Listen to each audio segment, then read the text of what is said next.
NEET UG പരീക്ഷാ ക്രമക്കേട് പരാതിയിൽ രാജസ്ഥാൻ പോലീസിന്റെ അന്വേഷണം കേരളത്തിലേക്ക്. കേരളത്തിൽ MBBS പഠിക്കുന്ന രാജസ്ഥാനിലെ ചുരു സ്വദേശിയെ കേന്ദ്രീകരിച്ചാണ് അന്വേഷണം.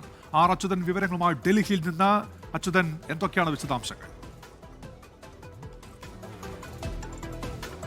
ഉന്മേഷ്, അതായത് കഴിഞ്ഞ ഈ മാസം 3-നാണ് ഈ നീറ്റ് പരീക്ഷ നടന്നത്. എന്നാൽ അതിന് പിന്നാലെ തന്നെ രാജസ്ഥാൻ പോലീസിന്റെ ഈ സ്പെഷ്യൽ ഓപ്പറേഷൻ ഗ്രൂപ്പ് അവർ നടത്തിയ ചില അന്വേഷണത്തിൽ ഈ നടത്തിയ പരീക്ഷയുമായി അതിലെ തന്നെ 140 ചോദ്യങ്ങളുമായി സാദൃശ്യമുള്ള ഒരു മാതൃകാ ചോദ്യപേപ്പർ അത് ഈ മെയ് 1-ാം തീയതി വ്യാപകമായി പ്രചരിച്ചു എന്നത് കണ്ടെത്തി. അതിന് പിന്നാലെയാണ് ഇതിലൊരു ക്രമക്കേട് നടന്നിട്ടുണ്ടോ എന്നൊരു സംശയം രാജസ്ഥാൻ പോലീസിന് ഉടലെടുക്കുകയും പിന്നീട് ഇതൊരു അന്വേഷണത്തിലേക്ക് ഇപ്പോൾ കടന്നിരിക്കുന്നത്. അതായത് മെയ് 1-ന്, ഈ മാസം 1-ാം തീയതിയാണ് ഈ മാതൃകാ ചോദ്യപേപ്പറുകൾ അവിടെ പ്രചരിച്ചത്. അത് ഈ പറഞ്ഞതുപോലെ അതായത് 20,000 മുതൽ 2 ലക്ഷം രൂപയ്ക്കായിരുന്നു ഇത് കൈമാറിക്കൊണ്ടിരുന്നത്. എന്നാൽ ഇതിലെ 140 ചോദ്യങ്ങൾ ഈ യഥാർത്ഥ പരീക്ഷാ ചോദ്യപേപ്പറുമായി സാദൃശ്യമുണ്ടായിരുന്നു. ഏതാണ്ട് അത് 600 മാർക്കാണ് ഈ 140 ചോദ്യങ്ങൾക്കായി ലഭിക്കുക. ആകെ 720 മാർക്കിൽ 600 മാർക്കും ഈ 140 ചോദ്യങ്ങളുമായി ബന്ധപ്പെട്ട് ലഭിക്കും. അങ്ങനെയാണ് ഇത്തരമൊരു സംശയം പോലീസിന് ഉടലെടുത്തിരിക്കുന്നത്.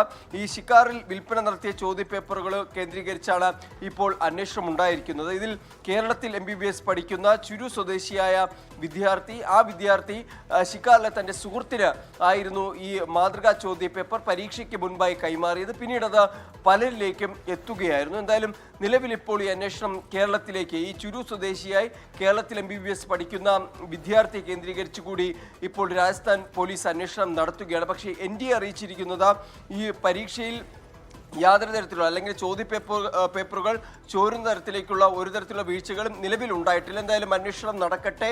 അതിലൊരു കണ്ടെത്തലുകൾ എന്തെങ്കിലും ഉണ്ടെങ്കിൽ പിന്നീടാകാം കൂടുതൽ പ്രതികരണം എന്നുള്ളതാണ് NDA ഇതുമായി ബന്ധപ്പെട്ട് അറിയിച്ചിരിക്കുന്നത്.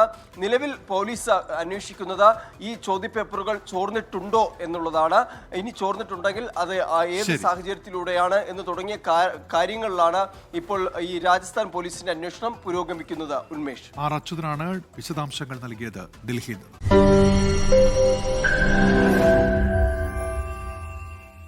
ലോകത്തെവിടെയായാലും ഏത് സമയത്തും 24 വാർത്തകളും ഓഗ്മെന്റഡ് റിയാലിറ്റി പാക്കേജുകളും എക്സ്പ്ലെയിനറുകളും വിശദമായി കാണാൻ ഞങ്ങളുടെ YouTube ചാനൽ നിങ്ങൾക്ക് സബ്സ്ക്രൈബ് ചെയ്യാം.